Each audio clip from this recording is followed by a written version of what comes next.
Hello, welcome back to the studio. My name is Dan Shelley, a professional paintball photographer.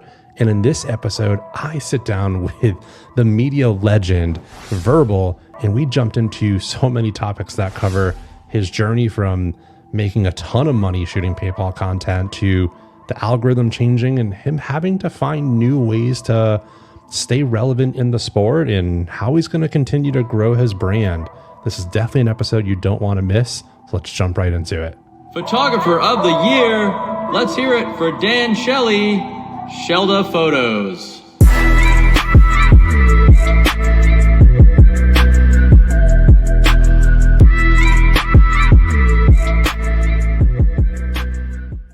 Hello, and welcome back to another episode of the Shellda Podcast.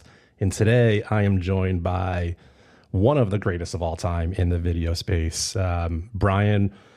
Everyone knows you as Verbhal, of course, so I'm sure we'll get into that. But before we dive into learning about you and all the great questions that we've already talked about a little bit, I want to give some shout outs.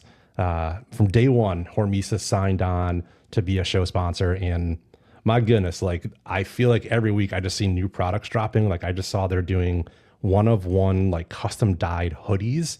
Like it's crazy. So it's just so cool of the things that they're doing. And then recently I've been rocking a lot of their gear that has like the crux or the plus sign, I guess some people look at it. I didn't know what that meant. And so I was chatting with Oliver the other night and he was like, it's actually, I forget the word now, but there's something in Bali where it means protection. And so I was like, oh, that's kind of cool. Like you've got this jacket on or a hoodie on with all the cruxes on it and like it's protecting you. So I didn't know that meaning behind it. Pretty powerful. Right, yeah, I like that a lot. Yeah. And then my other sponsor, BFP Gear, which you're going to be like around them a lot with Paintball Fit. That's going to be a pretty awesome relationship to see how that grows. You'll get to learn Junior and Gina Brown. They just take care of their people. It's a huge online presence. They've got 2 retail stores, but they treat everybody like a small business. I feel like every time I talk to them, I feel like I'm walking to a coffee shop like down the road and I know the owner and they've got my latte ready for me. That's the best. Absolutely. Yeah, I saw that announcement. I was like, all right, cool. I like that a lot. So yeah, there's just like some partnerships that you see in paintball that you're like, oh, that makes sense. And knowing how hard they've had to work to get where they are, and to know how hard Paintball Fit has to work or had to work to get where they are, like it's just, for me, it's that like perfect marriage, I guess, of a sponsorship. absolutely. Yeah. Cool. Well, Verbal, welcome to the show, my man. What's going on in your world? Moving. It kind of, moving is never fun. It's always kind of a pain. It kind of takes over everything. So it's kind of slowed me down a little bit this whole month. Like that's like the main focus right now is to get to the new place. As you can imagine, like it was like come home. We went to see mom and the family for Christmas, and it was get home from Christmas, and then all of the energy has been in the moving. So yeah, it's been wild. It's never fun, but yeah, once we get there, it's gonna be great. So man, and so for the listeners that don't know this, you live about an hour from Paintball Fit currently. Is that right? yes, correct. And currently you've been going up sometimes 3-4 times a week. Right. Yeah. And like during the weekdays, like for night balls on Wednesdays or Fridays, the traffic gets crazy. So it's normally an hour drive. Like on Sunday morning, it's normally about 54 minutes. But on the weekdays, it'll be like an hour and a half, hour and 45, 2 hours, just depending. So yeah, it's been a hike. I've put in some serious miles. I should have documented all the miles because it would be a pretty crazy number. Yeah, that would have added up really quick, I'm sure too. Yeah. And you're moving like right to Waxahachie, right? Which is where Paintball Fit is. Yep, exactly. So the thing is being at Paintball Fit so much, I've got to spend a lot of time in Waxahachie and kind of see the vibe there. And it's a little more kind of laid back, a little bit more kind of small town vibes, even though it's like, just south of the Metroplex, but, getting to spend the time down there and kind of learn about it and just see, is that somewhere where I want to raise my kids and, I don't know, just an all around good place. So Was the move to Waxahachie driven by paintball? Like, was that a high factor in your family's move? It definitely played, it was in the consideration because I was like, well, if I could be, 10 minutes and I could have, 2 hours a day extra with the kiddos. So yeah, it was in there, but like I said, like we just, I spent so much time down there and I gotta, really try to scope it out and see, got real good vibes. And, so all around it just made a lot of sense. Yeah, it's a cool area, and like for those that have never been able to experience paintball fit yet, some people call it the field of dreams. It's the field that has the night ball and the glow ball, and they shoot like the fireworks off at night. And paintball fit plays out of there. AC Diesel plays out of there. I feel like there's just a ton of teams there. It's becoming the mecca if it's not already. And so to be 10 minutes from that is just, it's a dream come true for whether you're media or player, Well, the craziest thing is I mean, there's not many places that have paintball 4 days a week. Yeah. Like if you would have told me that growing up when I was like 14 or whatever, just getting into it, like 4 days a week, what? Because it was always, wait till the weekend. Yeah. And, but like nothing will break up the week like a night ball on a Wednesday. Yeah. Like, you're like, oh man, I get to play paintball on a Wednesday. Like this is so cool. So, and I think night ball is one of the coolest things because it really allows for a lot of like, that's part of the pipeline to bring in the new players, right? Cause you come, you pay your $50, you get to play as many times as you want. You don't have to pay for paint. You just go fill it up with the caddy and, it's just great. And, you play alongside Colt or, one of the fit boys and they'll be out there giving you pointers and, it's just a really cool thing. So we're so lucky out here. Yeah, you want to talk about like a dream come true for some of the younger players that are getting into the sport and seeing paintball fit now in the pro division, to be able to literally walk on the field and play right next to them is just, it's mind blowing for some of these kids. Right. Yeah, that accessibility is top tier. Yeah, and yeah, they'll help you out. They'll let you know what you can work on and. Play alongside you. So it's a really cool thing they got going. So cool. I'm so happy for you to be able to get that. As I'm getting older, I'm learning the value of time. And so if you can shave off an hour or two per day of paintball, like that just gives you so much more time back in your life. Right. So I mean that I'm big on time. Time is our ultimate resource. Everything else doesn't, you can make more money, you can do all kinds of other things, but time is limited. So you have to, put your value on that. And I'm right there with you. I definitely agree. Yeah. And speaking of time, I actually want to jump back a few years. I don't think a lot of people know this. When I first got into the media game, you were a huge reason why I did. One, just because your content is crazy. But when I was thinking about getting into the photography side of it, you helped so much, or you were just such a tremendous help going back and forth with answering all of the crazy questions I had in your like direct messages. At the time, I didn't know what an f-stop was. I didn't know what ISO was. And it was so intimidating to be like, man, Verbhal's just dropping, like, I need to know all these things. And it was so overwhelming. And at some point, like, I was like, you know what? I'm just going to buy a camera. I'm going to throw it on auto. No one's going to know I'm on auto. And I'm just going to go out there. Yeah. No. And look, it's super fun journey to watch, to where you first, when we had our first conversation and you're like, I think maybe I'll try this. And then, well, how the passes went and all that stuff. It's a whole story in its own. But it's part of the story, and it's really cool to see where we've ended up. Shooting side by side now, and it's great. Yeah, and one other piece I want to talk about that, because I think a lot of other media go through this, is there's a lot of like questions about how do you get on the pro field, and we dive into it with Alex's episode, Alex Sorensen, on how that process is. But at the time, I didn't know. I thought I could just go to NXL's website, buy the $50 media pass, and then cool, I'm on the pro field. So I did that.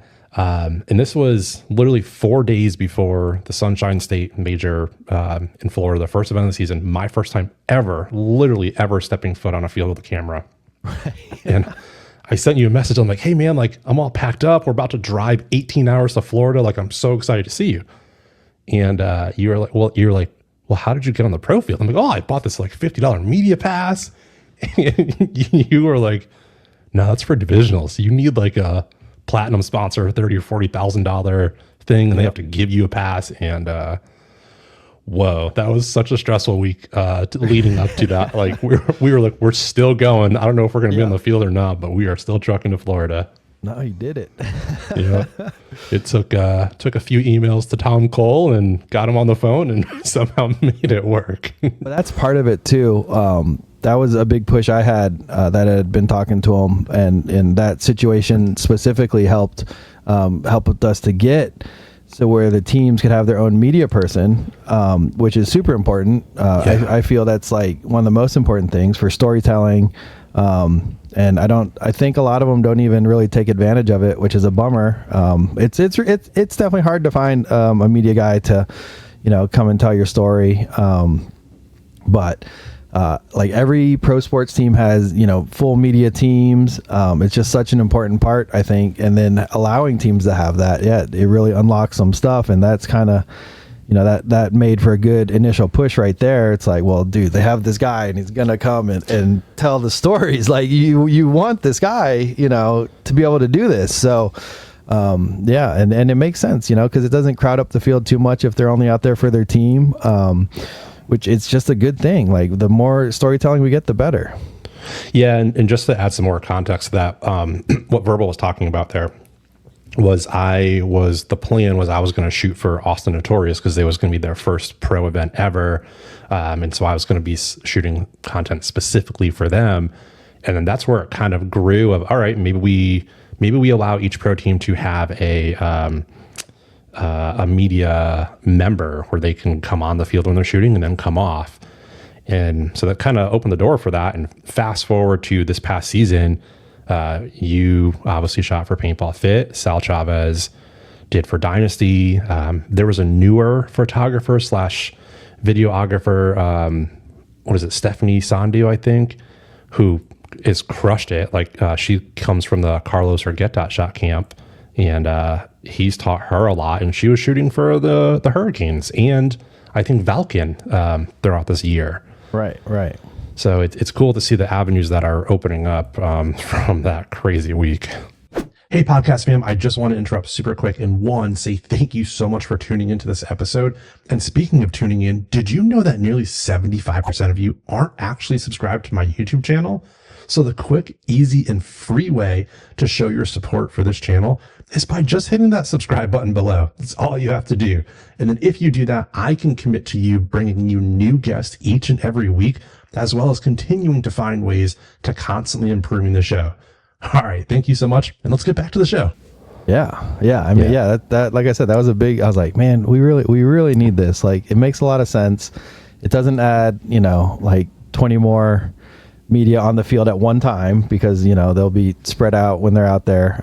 But I just wish more teams would see the value and take advantage of that. So, yeah. And the thing that I've heard a lot over the past year or so is storytelling, right? Like whenever I talk to anybody like, hey, what's paintball missing? It's the storytelling, it's the human connection. It's how do you relate to players? And that's one of the things I'm doing with this podcast is try to humanize the sport a little bit, right? Like not talk about the markers and the gears and the move, but just more of like the player and the obviously the personalities in the sport. But you shot the Fit Life last year for Paintball Fit, which documented essentially their whole entire season. Right. And I think they just announced they're doing it again for this season. Are you in that project as well? So I'll be filming. Yes. I'll be filming a lot, but I'm not going to do the editing. Smart. It was a lot. It was a crazy project. I can't believe I made it through the whole year. It was so much. But I mean, you know, I stuck with it, and it was a really cool story. I mean, I could have written one thing better, and that would have been having them play Dynasty at World Cup in the finals. I mean, Impact is still pretty cool as a big money team for, you know, the little guys grinding to come up, but that's the one thing I would have changed in the script. But other than that, like, I mean, just the way the final game went, like, it was just insane. And I knew they could do it all year. Like, I had full faith. Like, every event, I'm like, all right, this is the one. This is the one. This is the one. And then finally, you know, I was like, oh my gosh. And like, even when they were down, you know, with a minute left, I was like, I think they can still do it. And then, you know, look where we ended up. So, but yeah, it was a lot. And I was trying to price out, like, if someone tried to hire like a production company to film something like that, like, man, there's a reason why people don't do it, because it'd be like minimum $250,000. I mean, for that level of coverage, for like every week, you know, weekly edits, yeah, it would be a lot. Like, it's video is pretty expensive. Like I used to take photos too, and man, I love editing photos compared to video. Like, so much quicker. You can put on music, you know, you can relax, and you're like, oh, that's a cool one. That's cool. You're not watching the same clip over and over and over again. So yeah, it's like people, I think I have a theory too, that people in paintball think that editing videos and putting together a cool video is the same as editing photos. And it just feels like that in the way they want to pay for the media. And you're like, well, you know, it's a little bit different. So. Yeah, thank you for sharing. I couldn't agree more. Just this past weekend, someone was asking me like, hey, are you going to do video again? Because I tried it for a month or two in the last summer. I did a few reels, and I was like, no, unfortunately not. And he was like, well, why not? Like, how, you already have a camera? And I was like, well, from my perspective, if I'm taking a video and if you hire me to create a few reels for you, I now have to only be locked onto you. If you get shot off the break, you're going to come off the field, spend 5 or 10 minutes doing whatever. I now have to wait for you to come back on and wait for you to do something cool. As to where if I'm taking photos, I can take a break shot of you. I can take a shot of you diving, potentially on Monday. You know, and if you get shot, I now can switch to somebody else, and that's already more content. Right. Even in that one sequence, even if you get shot running to your bunker, you still could probably get about, 3 to 5 shots or something. You're like, for sure. Right, cool. So I had a theory with that too. I had some teams hire me for kids, and I was like, well, let me just do photos, because I know I can make them look really cool just in photos. And then the video, they're newer players and stuff. So I was like, well, we'll do photos. And then as it goes on, maybe we'll get some video too. But, it's way more, you can put out a different narrative for sure. Like you can still make them look like heroes. Yeah, that's it. And like one of the new guys, I love him. He's a good kid. He's got a good heart, and he's definitely wants to improve at my local field. His name's Gabe. I think he's like 13 or 14, and every week he's like, hey, like I'm diving into the snake for the first time this week. I'm like, you got to get it. And he asked me to make a reel, and I was like, listen, I don't want to be mean, but here's why. Like you're gonna hit your knees first. You're gonna slam down. It's not gonna look good. But I promise you, if I get a picture of it, I can find the right frame and I can make it look exactly much better. So he understood. It's a lot easier to take photos than video for sure. Yeah, there's a lot to worry about. Like half the time I'm out there, I'm just troubleshooting. Yeah. Right. It's like, all right, audio is not working. All right, what's going on here? Or like that's the hardest part is just, I mean, I know you can relate too, is just troubleshooting everything on the fly. Like, oh, there's, paint on my lens or something. Like, it's just like, or something doesn't work. So you just start going through a checklist in your head, while trying not to get shot. So it's like a whole, I don't know. I have a theory that if we can do this, on the paintball field, if we're taking photos off the field or in a different situation, like we can do anything because it's so much less stressful. It's just, we can slow down, and our process will be a little bit more dialed in. So I mean, it's a crazy training grounds to learn to take to capture content. It really is. And I think I heard it at some point last year. JD from Paintball Fit said he was on a podcast and he was talking about how much paintball really was meaningful for his life. And he said that quote, paintball is life, life is paintball. And like, I literally got chills when he said it. And like, I called him right after and I was like, hey, you have to put this on a t-shirt. And I say all that because what you're talking about, where when a match is on and there's paint flying everywhere and you're so zoned in on what you're trying to do, there's just so much chaos. And it's almost like I don't think it's a Zen moment, but like there's a tunnel vision where you just kind of block everything out. And then you go through that checklist. And I've used so much of what I've learned there, like in my 9 to 5 and in other places in my life, because it just teaches you to slow down and stay calm in those stressful moments. Right. Yeah. I had, where were we? It wasn't World Cup. It was Chicago. And it was Sunday, and I was shooting Uprising and Fit at that point. And then it wasn't that hot, but I had just been filming so much because I think they were split deck. And so my camera started overheating. I was like, oh no, what do I got to do? So I turned it off real quick, pulled out the battery. And then when I turned it back on, I lowered the frame rate from 120 frames slow-mo to just 24. So at least I had something. So I wouldn't be able to slow it down later, but I was still able to get usable content. But like on the fly, I was like, oh man, what do you got to do? And I was like, all right, I know what I can do to still have something from this. So it's like I said, it's just always going through the checklist and knowing your gear. That's one of the biggest things, like, because we use covers, you and I do on our photo cameras. And I'm a big proponent of covering your gear because paint gets everywhere no matter what, even with the covers, but it really extends the life of your gear. Highly recommend it. But it also teaches you to operate the camera and all the buttons without even looking. Like you start knowing where they are. Like, you start switching the dials and adjusting your exposure, and you're not even looking at the thing. So like it really teaches you to know your gear, and that's a huge advantage out there.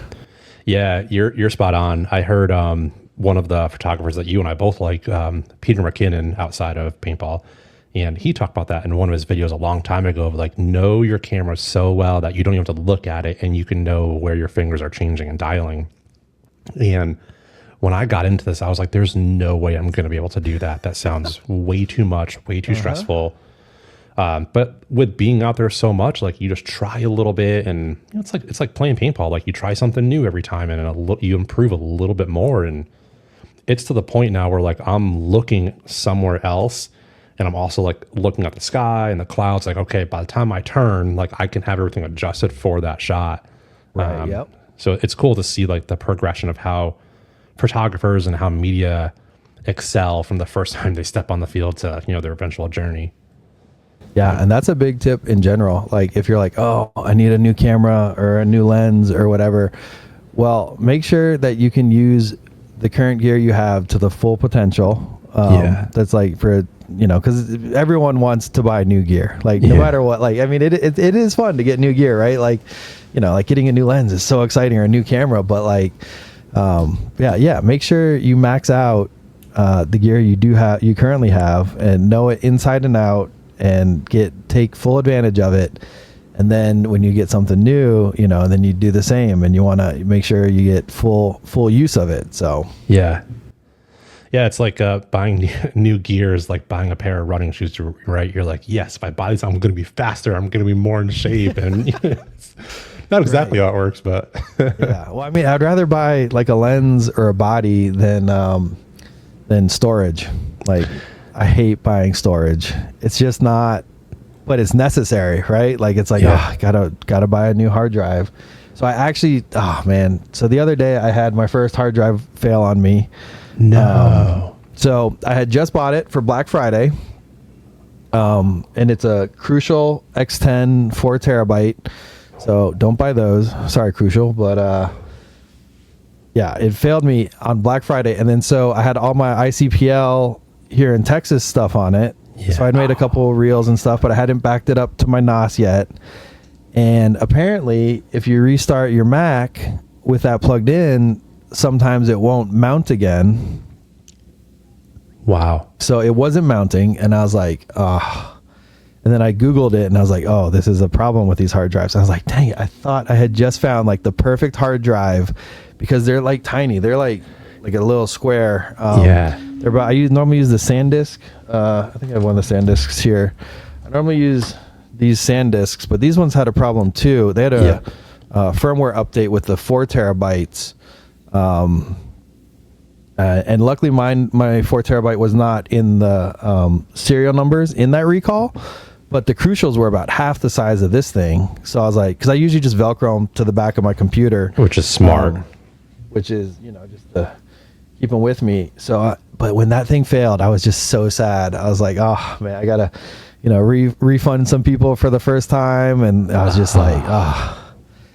But then I was like, oh, well, you should have just backed it up right away, like you're supposed to. But I don't know, because I'd used a 2 terabyte SanDisk, and all my World Cup footage was on that one, and it had been fine. I'd used it most of the year. That was like my travel hard drive was the 2 terabyte one, and then this 4 terabyte one failed me, and I was just like, I was so sad. I thought I had found the hard drives I would use for a long time, and now it's back to the drawing board. Man, yeah. I've always equated like buying hard drives to like an NFL team, like having to draft a lineman. Like, it's not a sexy thing, but you have to do it, Right. Yeah. Absolutely necessary to protect your investments. But yeah, I like that. That's good. Yeah. So now whenever you're talking to anybody, you can use that analogy. Right. And so to dive into real quick football, because I know your alliance with the Ravens. Big time. So I was kind of hoping. I'm a Commanders fan, which is crazy, living here in Texas and such. But that's where I grew up, was Washington D.C. But I was hoping for a battle of the Beltway, in the Super Bowl. Could you imagine? That would have been, oh my gosh. That area of the country would have been just wild. Right? That would have been really cool. But so usually, because the Commanders have been terrible for so many years, come playoff time, I'll just cheer for the Ravens. Yeah. Because like I grew up an Orioles fan. Those were the first professional games I went to, was at Camden Yards and the Orioles. So I had a connection there. Wow. I was hoping. I thought that'd be so cool. But we could still have a Commanders versus Chiefs Super Bowl, which would be crazy. Which would still be, I think it'd be a good game, right? That's just like, who can knock off the Chiefs at this point? Right. And who can keep up with them? They're so good. Yeah. They're scary good. And it could be like that way for a while too, unfortunately. Well, fortunately, if you're a Chiefs fan, I should say. Yeah, right. Yeah. If you're lucky enough to be a Chiefs fan, for sure. Yeah. Can you imagine if you lived in Kansas and you were a Chiefs fan and somehow like a San Diego Dynasty fan, and you just went from like winning and winning and winning? Jeez. That would be awesome. Yeah. There we go. Yeah. Let's jump back to Paintball Fit and to the Fit Life, because when I had Sal on, he touched on something that I resonated with so much, and I think you go through this too.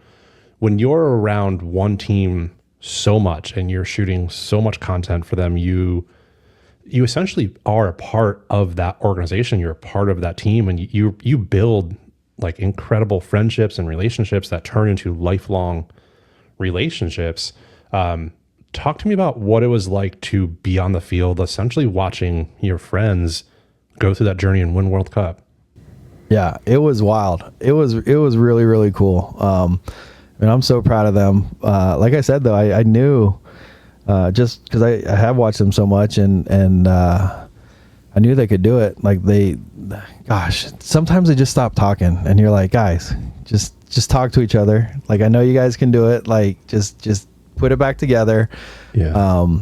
But they're really good at keeping their cool, and yeah, it was super special. I kept it together. I was out there. You can keep the mask on at the end though, in case there's any tears coming down. But like, that doesn't even matter. Like, it was a great moment.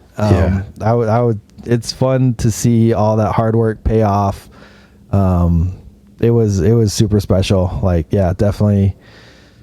I was so shocked. Like, it didn't even really set in for a while. The first couple hours, it's just like, it just doesn't even feel real. You're just like, whoa, what just happened? And it's like, and And then we went back and they're all packing up the booth. It's like, yeah. That's like the part that I wish we could somehow like capture just the blue collarness of Paintball Fit, right? Like they just won their very first World Cup as a professional team, and then Go Sports cuts off the air, and you think they ride off into the sunset, but no, they had to go break down their booth and pack up to bring it all back to Texas. It's crazy. Yep, packed up the trail. I guess they should have done what Big Smooth did. I don't know. He had a couple beers. He doesn't normally drink too much, but he had a couple beers, and they sent him back to the Airbnb to sleep it off for a little bit, and that's one of their big hosses. Moving stuff around is old Brody Lukow. But they said, I think Jacob went back too. They we got into the cigars too. Oh yeah. Brody, man, when we were in Vegas though, Brody smoked like 4 cigars in one night, and I was just like, man, oh my gosh, dude. He was just a machine. Talk about built different. Brody is definitely built different. But it was a great time. And yeah, people do need to see that. So I've like last year, my main focus was to increase my storytelling. Cause that's something I feel I've been pretty lacking at in my time doing video and stuff. I was like, well, let's try to really tell some stories and improve that on my end. And I feel I did that. And like I said, it was great, but yeah, this year I want to focus on my personal brand a little bit more. So not having a weekly episode that I have to edit will allow me to kind of get into some new stuff. I don't know, maybe more teaching stuff, kind of. Yeah. Like, get a little GoPro and put it behind the camera while I'm filming and stuff like that. So more personal content and just building myself up a little bit this year. Because I think I could get some, partnerships maybe. I don't know. I'd love a Sony partnership or something like that. But I haven't put myself out there too much. I'm usually, pretty behind the camera. So now it's time to, like you've done so great of getting in front of the camera and telling stories. So now I want to, try to build my own brand a little bit more this year. Yeah. Well, one, thank you for sharing that and being vulnerable and talking about, your journey so far and where you want it to go. I think I always equate it back to, whatever I do in this sport, like it has to be passion driven first, because I've had all these like crazy ideas in the past. I'm like, wait, it's not passionate. It's not for the right reasons. Like I don't do it.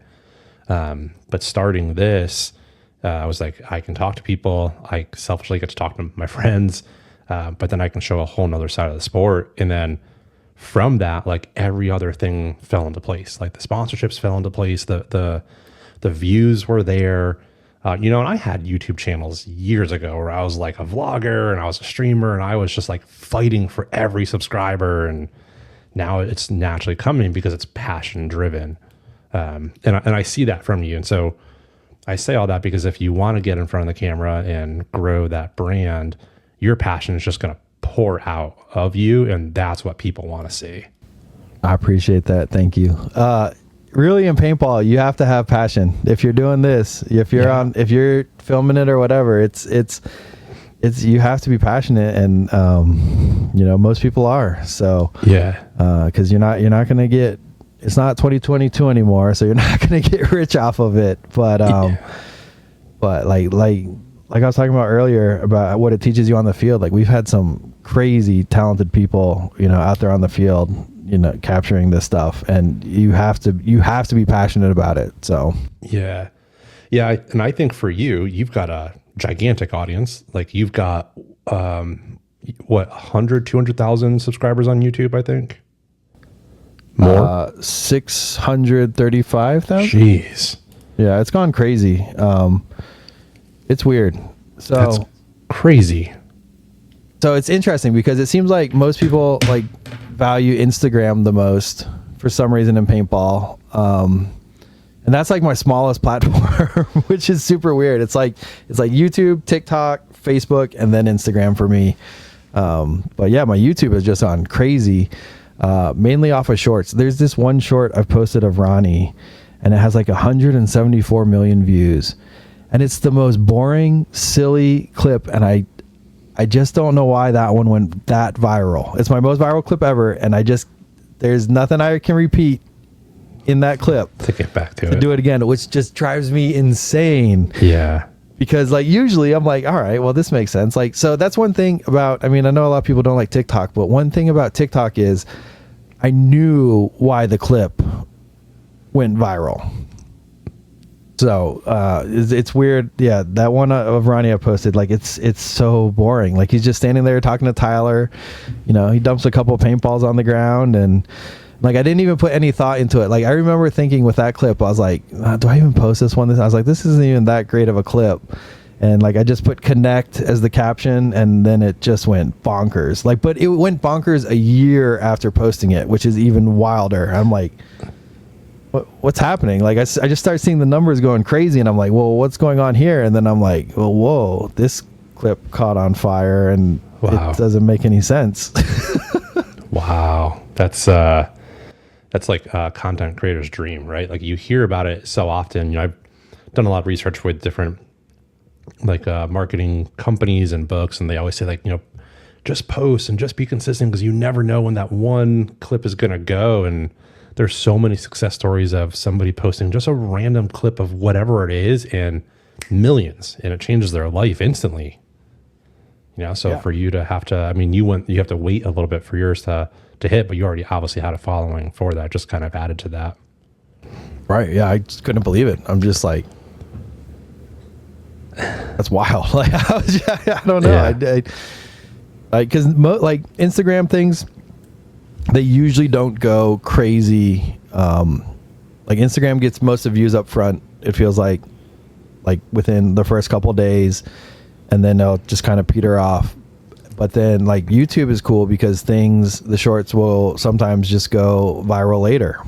Mm-hmm. Facebook does that a little bit, and TikTok's more like Instagram, where it's like initial push. Like if it's going to go crazy, it'll go crazy pretty quick. Yeah. Yeah, that's what I love about YouTube. I mean, obviously my content's different from yours because I'm only posting, you know, talking head stuff. But like when I post a reel, you know, jump into the studio and you'll see it, like it'll pop like that. And it's like, holy cow, there's 500 views in 10 minutes. Yeah, and then, you know, it's like, how is that even possible? That's good. It's fun. Yeah. So talk to me more about the brand. Because you and I were on In the Pits podcast, a month or two ago. And it actually was really surprising for me that you said you didn't put a lot of time and effort into like growing your brand in the past, and it's something that you wanted to. And like I said, when I started this, I looked at you as like, holy moly, you're the cream of the crop. You're the top of the mountain. And to hear that you haven't even scratched the surface yet is mind boggling. So let's go into a little bit more like what your plan is for this year with your brand. Okay. So about that, like it started off, it's all because of how things have gone. And I've realized that it takes much more effort to put into the marketing and the growing of the brand. Because when I started, you know, I started off doing photos in like 2019. And then I think it was the start of 2022, I switched to video. I think it was April 2022 when I switched to video. But I was already making videos because I was taking photos and turning them into videos, which was always kind of annoying because you had to find a song every time, and you know, you didn't have the audio and stuff. But in 2022 was when things went crazy. That's when every other like Instagram and Facebook were really trying to compete with TikTok. Yeah. So they went a little crazy paying creators. Mainly Facebook. So I was in 2022, I was very successful on Facebook, like making, you know, just crazy money. Like, oh my gosh, this is insane. So at that point, I didn't really market myself because I would just go shoot whatever I wanted. And there was no need to because I'd try to get, you know, the viral clips or, because that's how I would get paid. And then in like October 2022, it kind of corrected and it just stopped paying all of a sudden. Like they changed the algorithm on Facebook and it just died. Like it just like from millions of views to hundreds of thousands. And it was like, whoa, that was really sudden. So I hadn't really, focused on marketing myself and working on my brand and putting myself out there. And then so 2023, I was chasing the dragon because I was trying to get all the short form content to kind of pay out again like it did in 2022. And that, like, I realized quickly, well, I didn't realize that quickly. I mean, I kept trying because I looked through and I was like posting like 4 times a day still, like 4 shorts a day. And I was like, oh my gosh, that's a lot.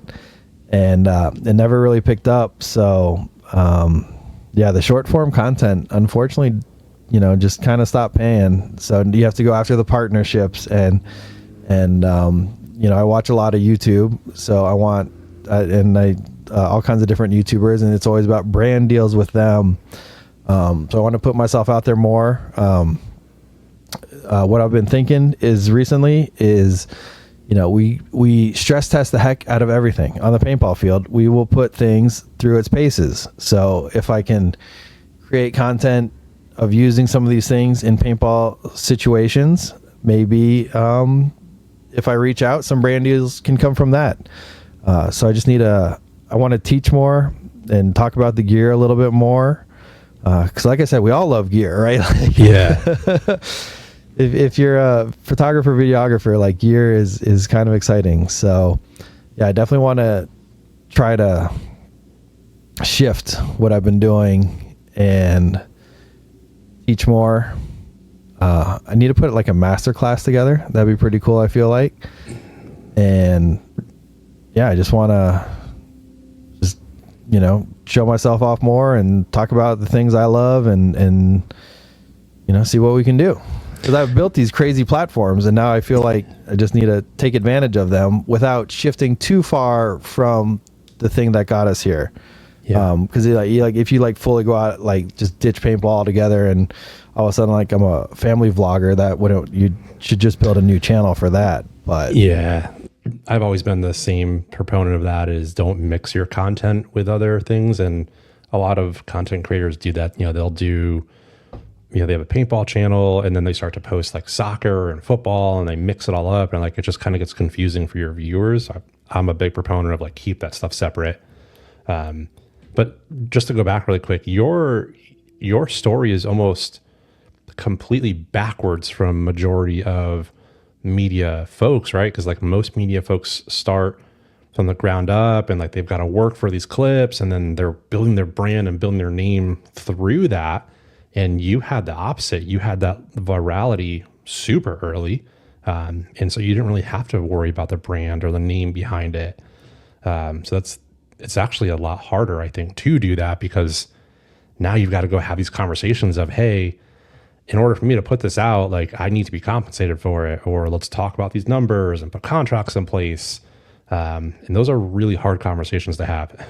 Right. Yeah. Especially when things have been, there's been, no charge. And then all of a sudden it's well, there has to be some compensation there. But that's the thing too, cause I could just go do whatever. I can go, my day rate outside of paintball is $1,500 a day for just shooting the video. That's no editing, nothing like that. So that's, that's a lot of people don't realize that, that's a pretty standard, going rate, in video. So. Wow. That's, to be able to change that mentality for paintball though. Cause I totally understand, listen, that was me up until about a month or two ago, is I was just giving everything free at events, like NXL and all that. And, I had a conversation, with my wife, and I think you probably had something similar with yours. And it's hey, you got to start valuing yourself more. You are worth more than that. And I really thought about it, and I've been journaling a lot lately, and I think I figured out where and why it comes from for me. Growing up, I never made it to the pros. I never made it to even close to semi-pro. And I dreamed of being sponsored. I dreamed of having free gear. I dreamed of a company saying hey, here's a free t-shirt. And so now when companies are hey, yeah, like, I'll give you a pair of pants. Like, I'll give you some headbands. Like, yes, my world's made. Forget the money. Like, I got the gear, I feel that. Yeah. Yeah. And so I think a lot of us go through that, where there's different phases where you go through that free gear first. And then at some point there's a switch. It's either like, okay, well, I can keep getting this gear, but then I've got closets full of stuff I can't ever use. Or like we said earlier, time's money. So like, let's talk about that, put a contract in place, and let's, really commit to something. Right. Yep. That's something that I'm focusing on too for my brand in the future is any brand deals that I'm working with in the future, I'm going to have a contract in place. And because, the time is so valuable that we have here. Right. So where I'm at right now too is like, I mean, if I'm not going to be spending time with my kids, it takes a lot for me to, want to not be hanging out with them because they're only little, for so long, and I just want to be there and hanging out with them. So it has to be worth my time to get me away from them, Yeah, and when you were talking about like how you wanted to grow your brand and to talk about the gear and to, put it through stress testing, I think a lot of folks think about paintball as like this really niche sport, and like you are only gonna be open to paintball players and communities. But I think what you want to do, that's going to be a way to bring so many outsiders looking into the sport. Whether it's media or whatnot, is wow, this person's using this product on a field and it survived a paintball. Cool, I'll go buy that. Like, I trust that. Like, that's going to just open up such a huge avenue, I think, for you and for the sport as a whole by going down that path. Yeah, I think there's a lot there. I think it'll be a cool thing, but I gotta just talk more. I mean, I've learned how to do pretty much like all the aspects of it, like kind of the vlogging thing. Like, I was vlogging, essentially doing Fit Life without actually really vlogging, if that makes sense. Like, totally. I mean, because I would put myself on there a little bit, but not too much. I would flip it around every once in a while, but now I've learned how to use all these other cameras too. Like, that's why I would get the idea for the behind the scenes cameras, mic myself up. Like, I know you did a mic'd up with Sal, which was great. Like, that, come on, it was so cool. That's fun stuff right there. Like, people really want to see that stuff too, so they can learn as well, I feel like. And in photography and videography, that's kind of the path, is that people go towards the teaching, and then they'll have like the courses and stuff. Because ultimately, that's the ultimate goal, really, is to have the passive income where you're not working. If you can put something out that, people will continue to support, that's the dream right there. Yeah, and you've got it. You've got the audience for it. Like, you've already got the people there. And when Sal did that mic'd up version of me at World Cup, I had so many photographers that I never even heard of throughout the world reach out and be like, oh my God, thank you so much for this, because I've always seen your pictures and I wanted to know how you took those, or why you took those, or what was going through your mind. And so they say that's one of the best forms of mastery, is to when you can teach your skill back to somebody else. And I'm slowly working on it. It takes a lot of time and effort, but I'm working on a class as well to teach photography for paintball and how to grow your brand, starting literally from scratch, from like, hey, I don't even know anything, to reaching out to brands, to here's the email that you want to use, to what the settings are. And so it's another great way to, one, give back to the sport, teach somebody like you want to do, and then that'll also be some passive income for yourself. So I think that's a great idea. I like that quote about mastery. That's the true thing, is you're a master when you've taught another master. And I think that's a good way to look at it. Yeah, and you've been around the media game for a while, and you've probably seen so many people come up and go through the ranks, and then also fade away and disappear. Talk to me about those relationships that you have built up. Like, what do those mean to you? Like, a lot. It's a really cool thing. Like, so David, No Soul Studios, he that's my buddy, and he's been shooting for the NXL now. You got to work with him at World Cup as well.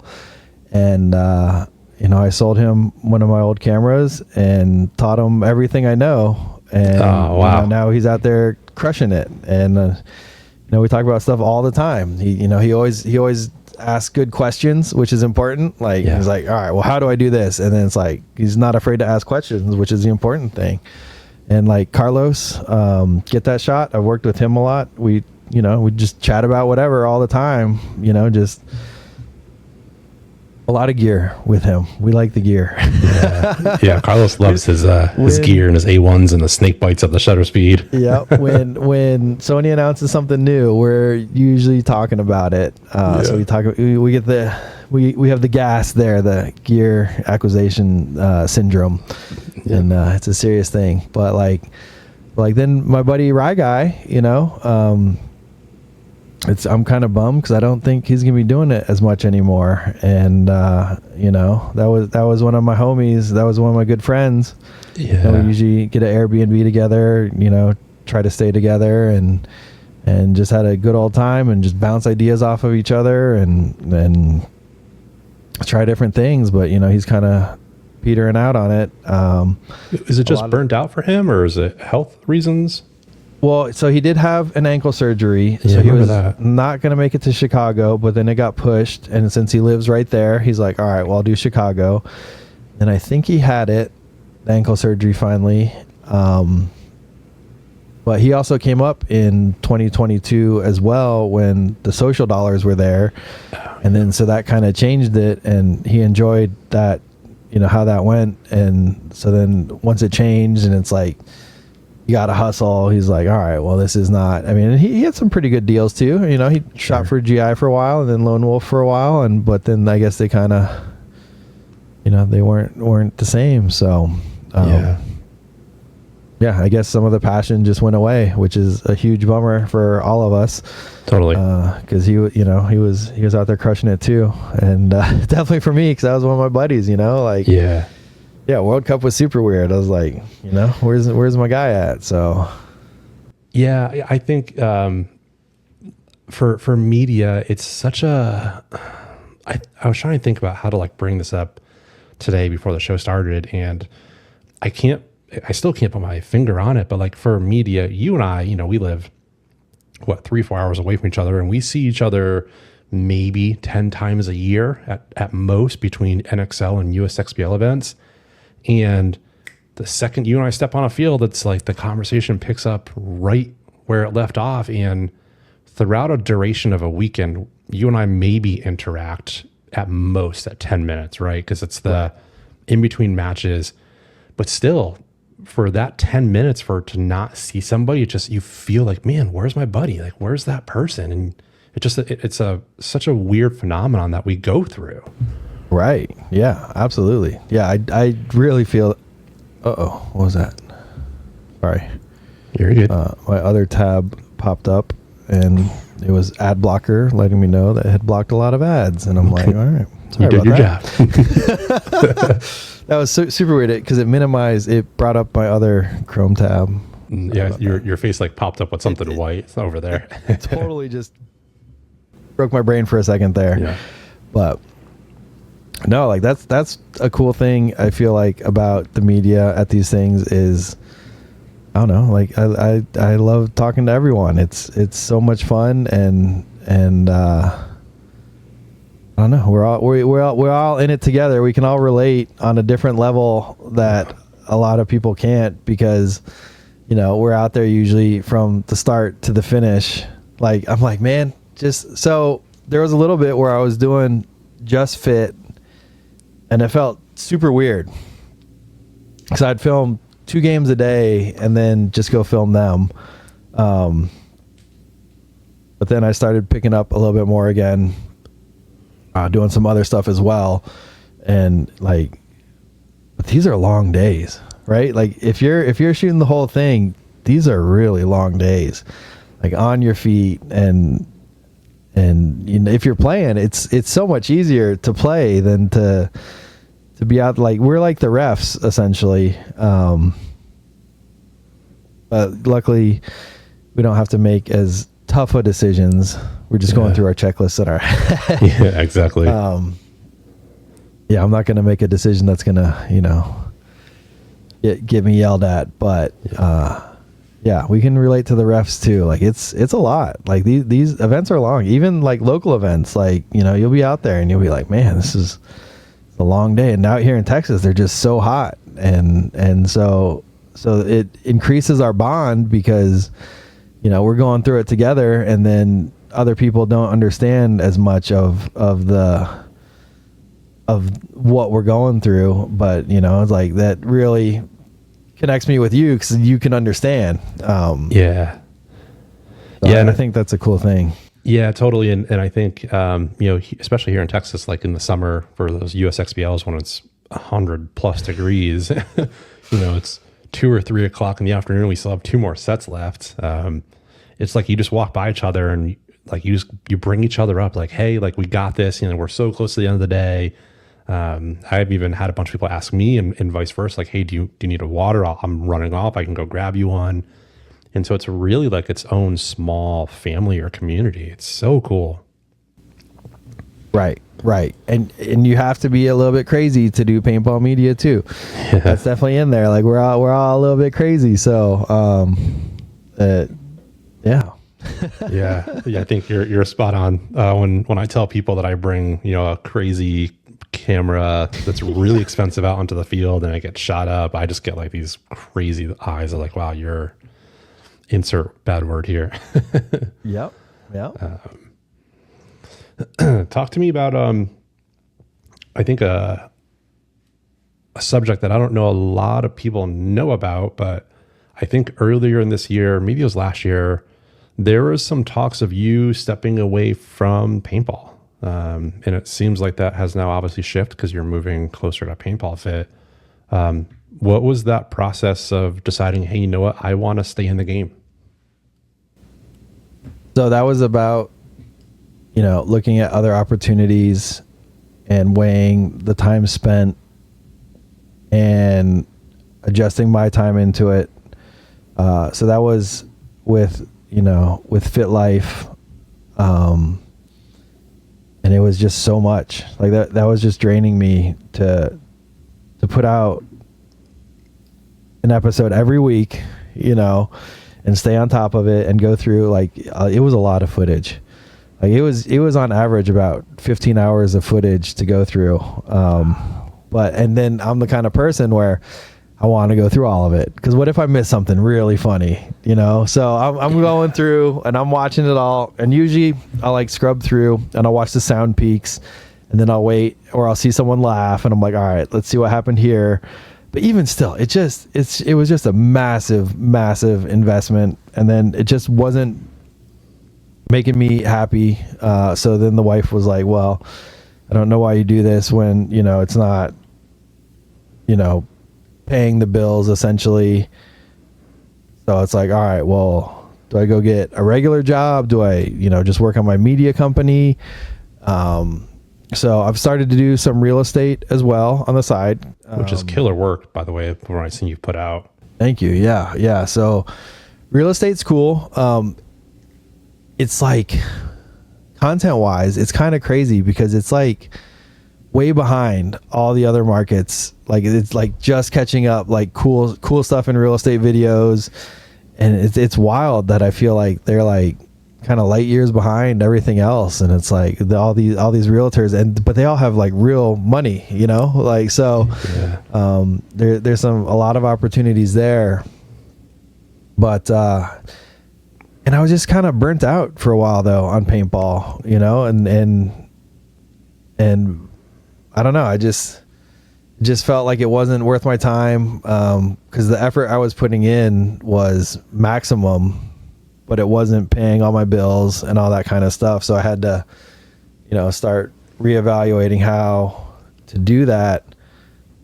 And then I had to have a conversation where I didn't want to edit Fit Life anymore, just for my own, mental, right? Which is like, the most important thing. Like, all I want in my life is peace these days. Like, sure. What can I do to bring myself peace in all aspects of my life and be able to support my family? It wasn't bringing me the peace that it used to. But as I've talked about the crazy story on how how it was like pretty easy in 2022 when the money was crazy, and then like everything has shifted, everything has changed so much, so I've had to navigate my way through that, and there's definitely burnout there for sure too, because you know I was shooting a lot, and I've toned it back a little bit, but you know, not driving an hour or two will make a huge difference. Oh, totally. I mean, that's, you know, anyone that has a long commute, an hour each way, like that is just, it's so draining. I did that for years when I worked retail, you know, 15, 20 years ago. And that was some of the worst years of my life. Like I put on so much weight and I just came home and I was just miserable, literally just because of that commute. And so it's definitely a game changer. That conversation that you said you had about not editing, was that like a conversation within yourself, or was that like a conversation with the fit team? Like, hey, I can't do this. What was that? Yep. It was first a conversation with myself, and then my wife, and then with them. And I was just like, I mean, if y'all want to keep doing it, I can provide footage, and we can still, you know, use my channel and such to hit the maximum reach we can get. I did really enjoy it, but it just, I don't know, I needed it to be way more lucrative, and I thought it would take off like crazy, and it did. Don't get me wrong, it did very well, right? It did very well, but it wasn't paying the bills. Like I was giving it full time. I was giving it more than full time effort for sure. Which is a lot of things in paintball. Right. Yeah. I was giving it, you know, 110, but that's how I do anything. That's just, you know, I give maximum effort. So I just needed more balance and just needed a little bit of time back. And like I said, you know, time with the kids is important, and I'll redirect some of that energy to, you know, working on my own brand but still gonna make cool stuff.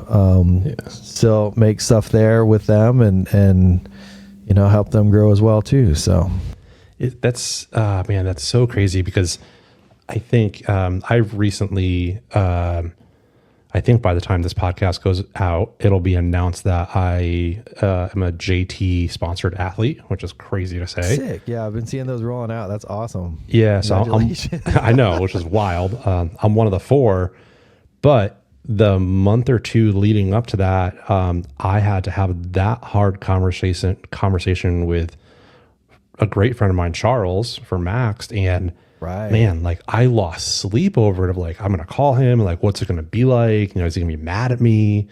And so, like, talk to me about that, because I just went through that and I was so stressful. So, like, how was that conversation going into talking to the team? I stress everything.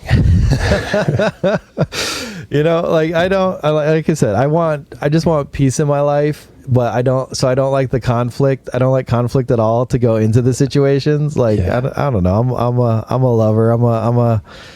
You know, I think kindness is one of the most important aspects that we can all have, and truly believe that. So anytime there's conflict, I try to, you know, shy away from it. So it's very hard for me.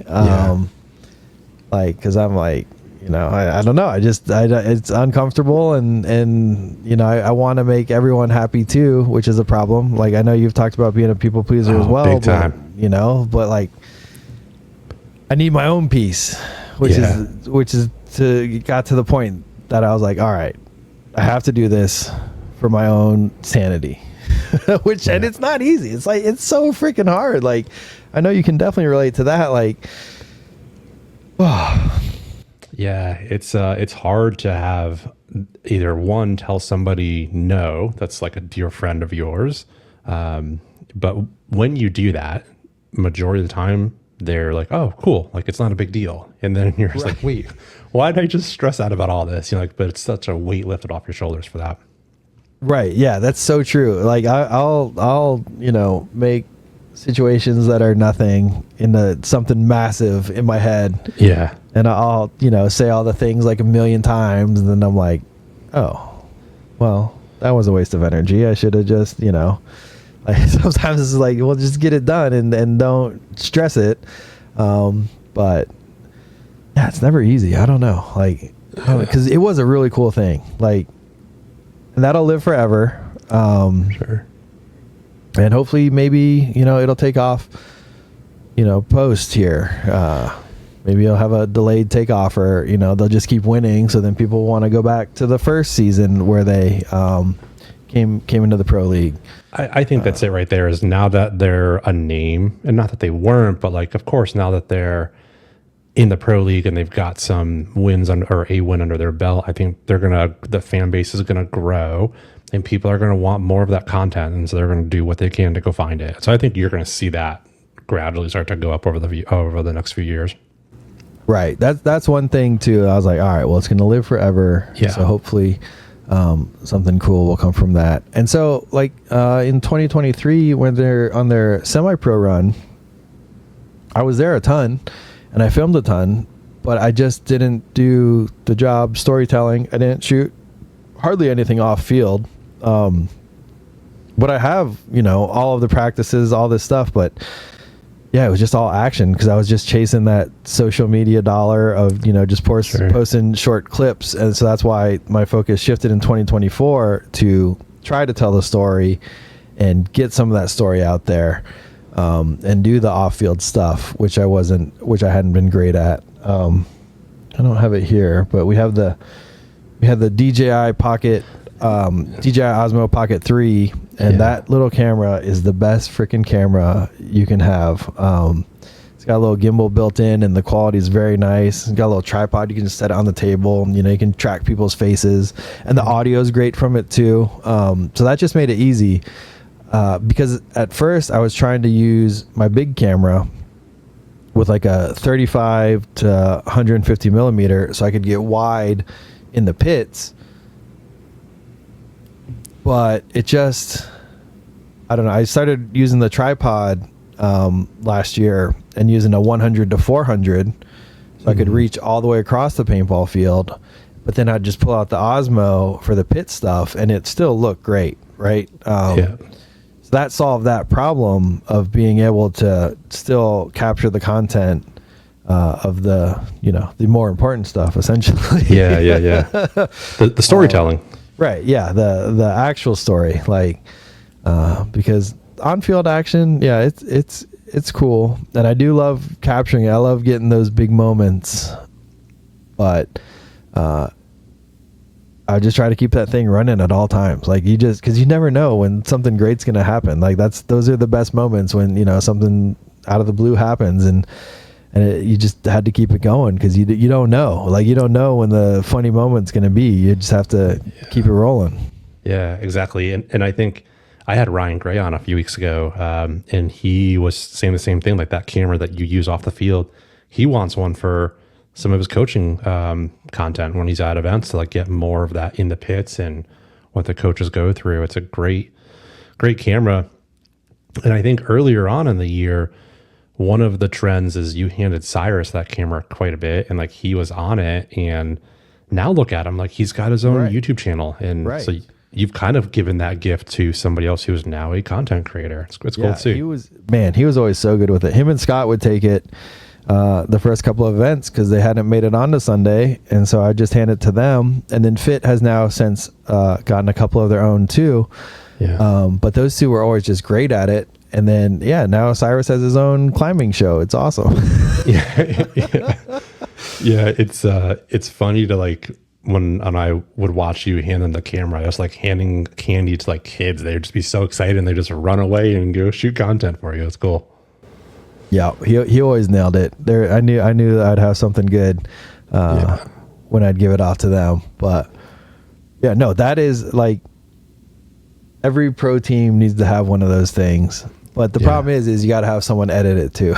Yeah, exactly. Right? Which is very hard. Like in everything, we're always looking for editors. In real estate, we're looking for editors. In everything, like if you want to be guaranteed a job, just learn to edit video. Yeah, you're spot on. Which is tough too because there's some barrier to entry there. You need a decently powerful computer as well. Some of the footage gets chunky, but everyone's always looking for an editor. I tell you what, if you learn how to become a good editor, oh man, dude, there's so many opportunities out there for you. Yeah, it's like, I think a few years ago the boom was we needed people who were like coding and coders. But you're right, like content is just exploding because so many people are starting with the phones in their pockets, and they get to a point to where I can't do it anymore, and they want to outsource that editing somewhere else. Like even one of the NXL media guys, I think he plays for one of your fit teams, Patrick. He had talked to me about doing, the guy with the long beard. He had talked to me about doing some content, and like he, started to evaluate the whole process. And he's like, you know what, the time just it's not there for me. I just don't have enough time to do it. And then he looked into outsourcing the editing, and same thing. It was really expensive. And so you can make a decent living just being an editor. Right. For sure. Yeah. I had talked to him about it, and I was just like, I would love to. I bet I could make something really cool, but I just, it's just the time currently. That's it. Man, he's been grinding though. Oh, Patrick's been grinding. Dude, Patrick's one of the best people. He made the Fit Life logo. He made my podcast logo. I mean, granted, it's really similar to the other one. Oh, he also did. So I'm doing some streetwear stuff this year, and like for the Patreon that I have. So it's gonna be like exclusive brands for that. It's like he did like my own kind of streetwear stuff, and it's got like Live Your Legacy on it, which I swear by. And so he's crushed it. Like he is so talented with. He actually just put out. I saw on Facebook that he put out some of the logos for the events this year. Yeah, they're killer. And he got to do them, and I was like, man, this guy's good. Yeah, he does such a good job. He's a breath of fresh air. And I talked to him when he's like, yeah, I'm going to go to some of the NXLs and help him out with the graphics and stuff. And I was like, all right, get ready. Get ready. It's different. But no, he's been crushing it. He's the man. So big shout out to Patrick. Yeah, totally agree. Patrick, big shout out to you. And I think from what I've heard, you've got the third best beard in the pro media, but we'll leave that off topic. He's going to hate me for that. I think he claims best, but I don't know. That's tough. Yeah, he's going to block me now. Beards. David, Patrick, and Alex. I don't know. That's Alex has got a pretty monster one. I'll do a tier list. Mine used to be red, but now we're I'm right there with you, buddy. Now we're on the wizard. I just wanted to go full white. I'm excited for the day that's just pure white. Like 'cause my beard is just so white. It's awesome. But you could do the wizard. You could be Santa. Like you could just do so many cool things with it. Yeah, I always get pinned to Santa for sure. I played a big game recently. What was it? I think it was Home Alone this year at Official Paintball in December, and I had a Santa suit, and I was wearing my Santa suit out there, just having a good old time. My boy Thomas Sexton, Iron Gate Media, got some photos of me out there rocking my Santa suit. I saw those. Just melting though, because it was like a warm day, and I was like, oh man, this suit is kind of hot. So I don't know. I got some cool stuff from that I need to put together. Some DJI pocket footage and some GoPro footage. I had my GoPro on my barrel. And then I found myself with the GoPro on my barrel. I was just filming my friends because the fit guys were out there for the first day for Saturday. So I'm just standing there, just pointing the gun, just filming them. And I'm like, this is a little bit more scarier now, isn't it? Yeah. I've always seen people like, what is it? Some of the blast camp guys, I think, use a lot of barrel cam footage, and I always see like them pointing up, looking. I'm like, man, I would be so scared that like just a shot's gonna come out and you're gonna hit them. Yep. I was always like, all right, well, I'm gonna exercise great trigger discipline, and I'm a professional, darn it. So true. There's some cool stuff on there. And I have some clips of our buddy Austin was playing with his son, I think, for one of his first big games. So I'm like, oh, cool. This is, as a dad, I'm like, I need this moment. And then darn it, there's some paint. I need to get him that clip, but there's some paint on the lens a little bit. So I was like, oh, I need to check my GoPro a little bit more. But I mean, to him, it'll still mean the world. So, oh, totally. Like, cause that's the cool stuff. That's the fun stuff. That's the stuff that gets me really going is, getting those new people out there and into it and the next generations and yeah, that's the powerful stuff. Yeah, I had at Outlaw this weekend, my buddy Joel, he brought his dad with him. And while he was on the field, Joel was on the field, I went and introduced myself to his dad. And he was like, yeah, this is the first time I've seen my son play since he was literally a kid. And, now he's in his 30s. And just a smile on his face was like, you could see that special moment. I knew, obviously it was really a special moment for Joel to have his dad there to watch him too. So yeah, you and I are in such a cool spot to capture moments for these people that they're going to have forever. Yep.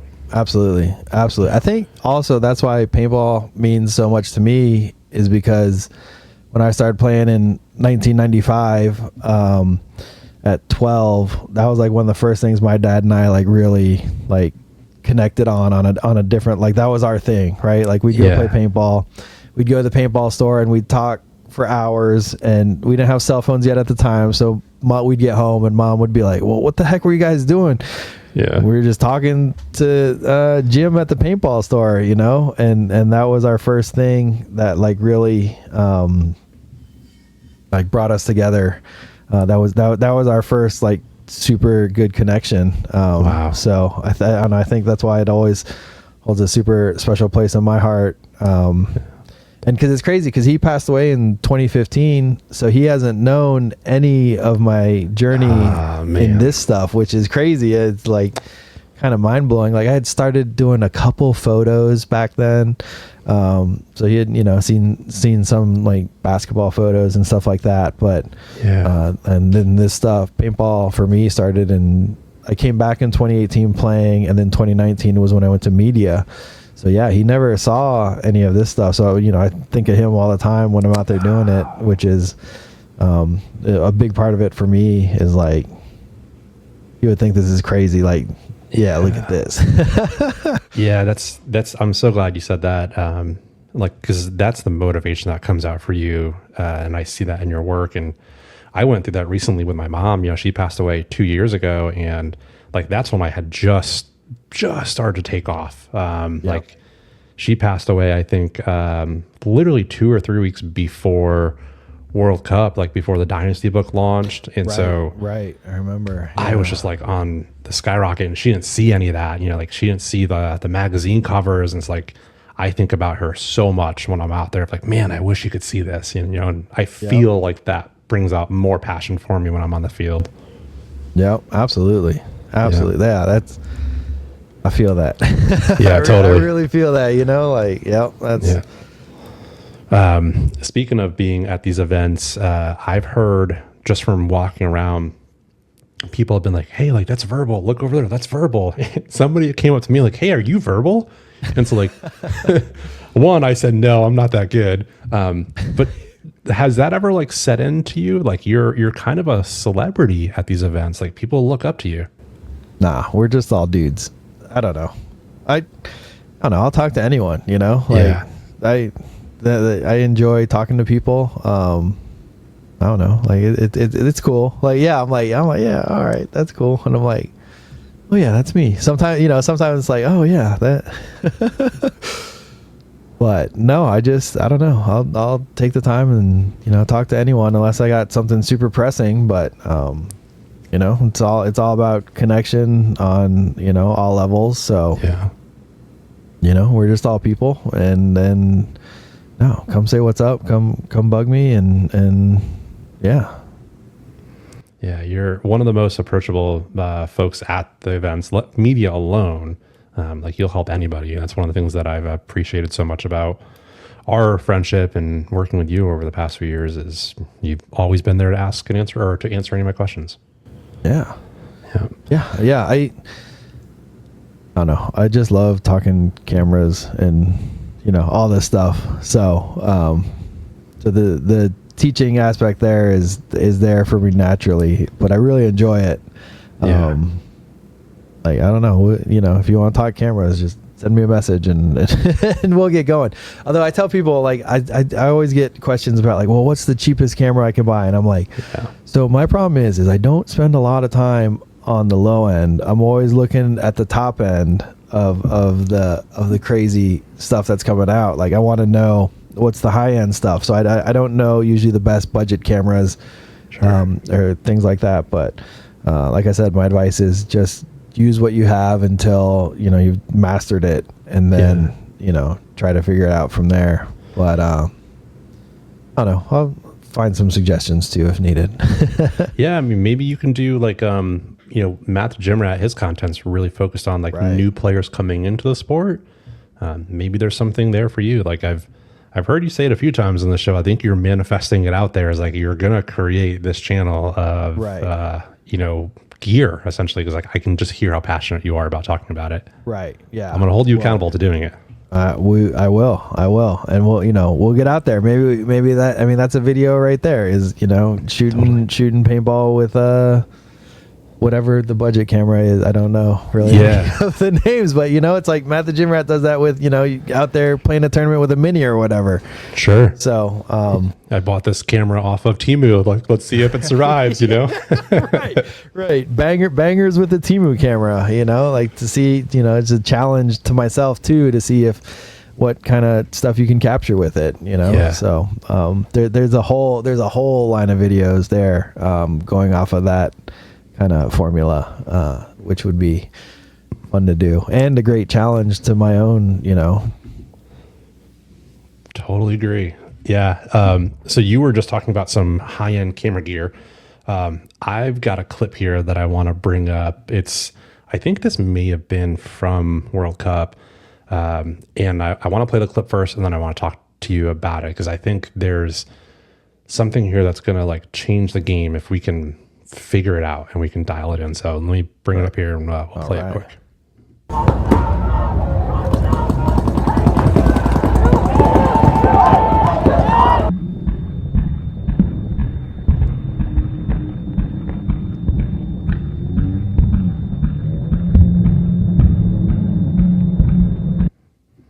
So super quick, just to tee up for people that are listening on, Apple Podcast or Spotify.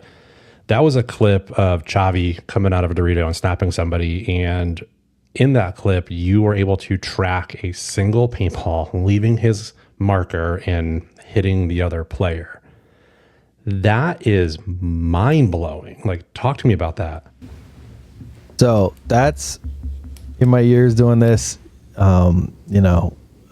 things were easy for a while because, you could just post a clip of someone reloading and missing all the balls and it'd go crazy. And then, you could just post just breakouts or whatever and things would just go wild. But people would always ask, well, what are they shooting at? And so I've thought about that a lot, and I was like, all right, well, how do we show this properly? And I believe that is the proper way to show on a video, to show paintball, is to have the ideal paintball shot is having two players in frame and one player shooting the other player. And you can see the ball from the one player to go and impact the other player. And it's always been so hard to show off normally because of field size. Yep. So like at Paintball Fit, that's really hard to do because the nets are pretty close to the field, as you know. But now we have a scaffolding on the Dorito side. So I go up on that scaffolding and it's still low enough. So ideally the best shot is from the ground level. Cause it just, you feel in the moment. Yeah, you feel more connected with the players. Right. But if you're right on that back line there, like super close, then you're just getting annihilated. Yeah. So, but like having the scaffolding has allowed me to get some really cool shots. But so then at the paintball events, I was like, Tom Cole, we need bigger fields so we can show off the game properly. And what I mean by that is to show the both players, with the balls hitting each other.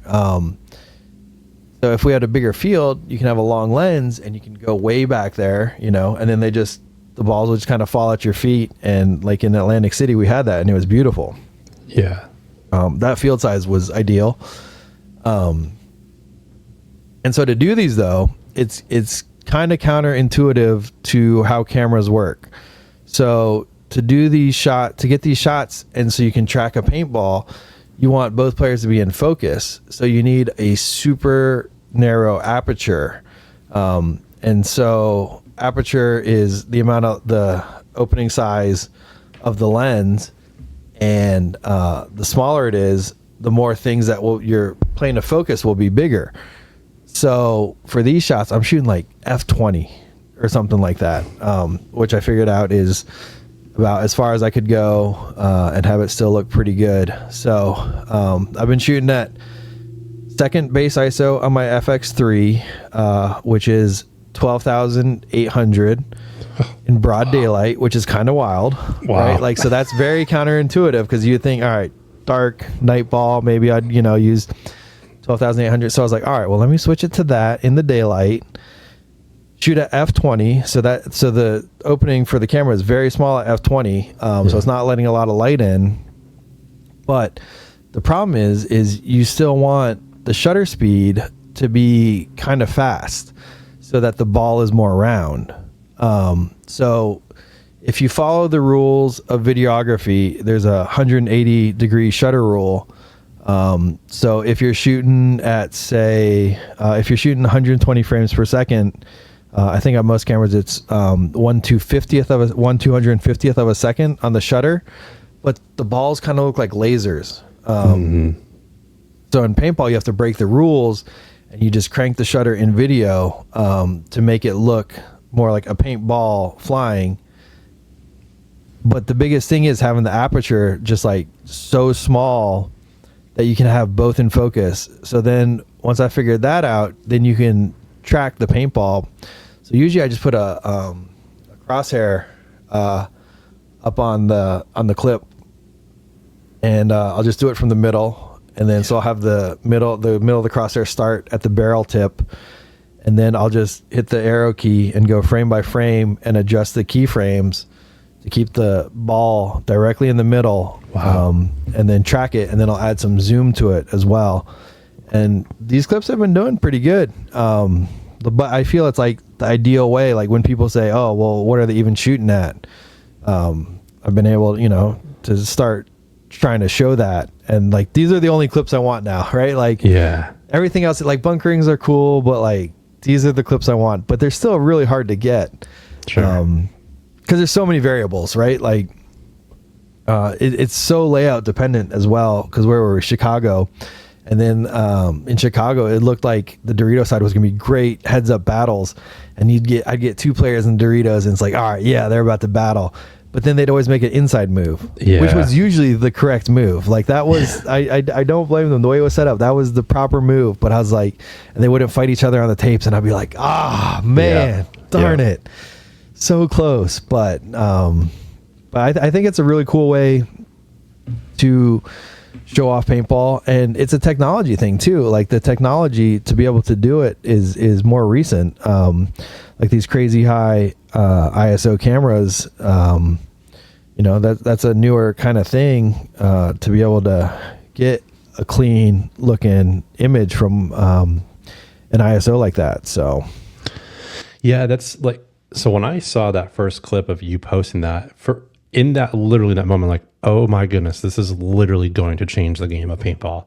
Like if we can get other videographers on board with doing that style, it's exactly what we're needing for on the field content of, like you said, what are they shooting at? Where's that paintball going? And you see a lot of movies where like when somebody shoots something and like it goes to slow-mo and you're behind the bullet and like it speeds up and it hits whatever it's hitting. Like it's such a cool effect that you, in that moment, you're like, wow, you really connect with it. And what you're doing there, I think in the next 5 to 10 years, like that single tracking that you came up with is going to literally change paintball content forever. Right. I hope so. And I want to see more people do it. I think it's cool. It's not too hard. It doesn't take that long. It takes a couple minutes maybe. But you have to have the initial shot right, and you got to shoot with like you can't be wide open, you can't be at 2.8. Yeah. Like yeah, sure. I mean, shooting at 2.8 always looks cool because you know you get you get that background blur and all that stuff, but you gotta break the rules for paintball. And that's kind of where I want to go next. I've been working on a little bit is adding sound design to it, like some whooshes, and then I found a real good impact sound of someone getting shot recently that I've been throwing on some clips. So it's like, you know, just the subtle stuff. Yeah, just like a whoosh, you know, little extra. That's my next focus right now is on sound design, which is tough because I realize when I'm scrolling through short videos, most of the time I have my phone muted anyway. Same here. Yeah, same here. like I don't ever want to bother anyone with it, you know. 100% me too. So I usually have it muted, but I've been stepping up my sound design game because that's like kind of the next step in my editing that I feel that will take things to the next level. So it's so cool to see like how your journey is progressing, even in just this last year alone, like going from almost wanting to leave the sport to, hey, I have an opportunity to bring my brand to even higher levels, to now changing media. It's been so cool to just see your journey continue to grow. Yeah, I just want to make cool stuff. Yeah, that's what it all comes down to. I mean, that could be a video idea for you too, is like maybe teach, put it out there like, hey, do you want to recreate this shot? Here's the steps to do it. And then maybe that'll help other video guys push that content out there. Yeah. Like I said, it's not that hard. And I want to see that shot. When I watch paintball stuff, that's what I want to do. When I watch videos, that's what I want to see. That's what everyone wants to see. Yeah. Because it brings in like first or third person shooters like that. It brings in that whole crowd with it makes it real simple to understand. Yeah, exactly. Because then you're opening the door for like even airsoft. You know, like a lot of these paintball companies are dabbling in the airsoft space. And so I'm sure there's opportunities to track some of those BBs there too. Yeah. Well, they have the tracers on them and stuff. Man. Yeah, absolutely. Yeah, I went through and I was watching some old videos the other day, and I went back and watched like Push and all this stuff, and I was like, man, the action wasn't that great. Like, I mean, it was because people were getting blown up by a million balls a second. Sure. But I mean, it was nothing like this. But then I was like, well, they really didn't have the kind of technology now that we have that allows it. Because everything has always been like, but that's a problem too, is that because the way the fields are set up is everyone's on the sideline and we're not in the end zones. But no one wants to get blown up. Like, it's not, for the pay, it's not worth my time for me to go get blown up for that shot. Every time, like, I'm not going to go get destroyed to get that. And maybe if it was 2022, I would, but Yeah.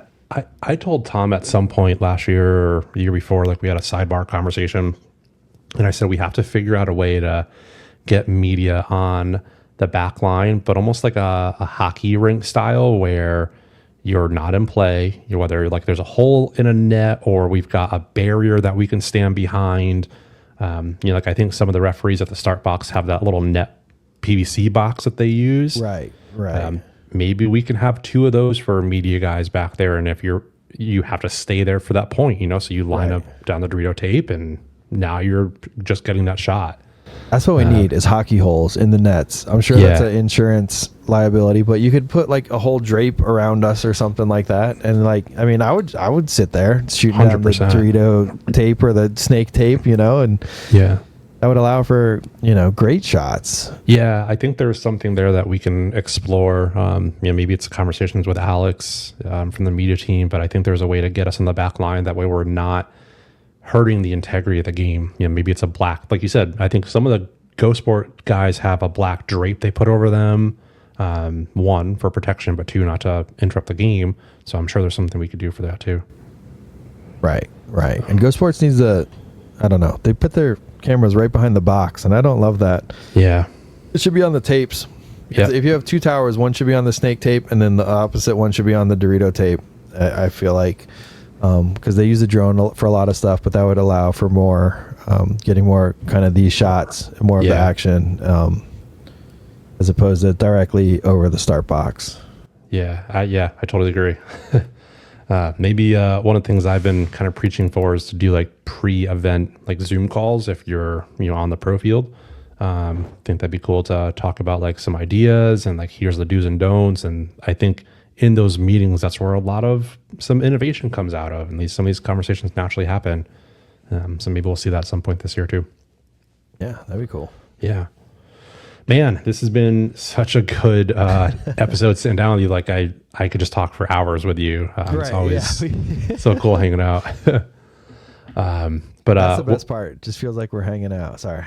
Yeah, no, that's one of the selfish reasons why I love doing this is I get to talk more paintball throughout the week, But I've always been ending my episodes with a segment from one of my other favorite podcasts that I watch, Diary of a CEO. And he always ends his shows by asking his guest, he gives them an opportunity to ask a question to the next guest without knowing who it is. And so I had Kyle Berry on last week of San Diego Dynasty, and he has a question, not knowing it's going to be for you, but so I'm going to ask it for you. This is a good one. If you were standing in front of Bill Gates and you had 45 seconds to sell paintball, what would you say? Oh man, that's a hard one. As I'm talking about upping my marketing, what's the 45-second pitch to get a big investment? This podcast just came full circle talking about your brand. Right. Yeah, look, it all ties in together, and from the brand man himself. So yeah, that's your answer. Is, hey Kyle, I would hire Kyle to come to have this conversation. Exactly. I would. Yeah. Kaizen or whatever. Yeah, Kaizen marketing. I would. I would have a pitch ready from Kaizen marketing, but oh man. If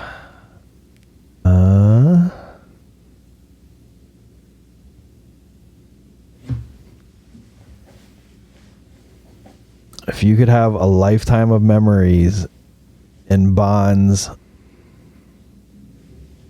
very strong bonds, with a great group of people, all through this one game, this is the game for you.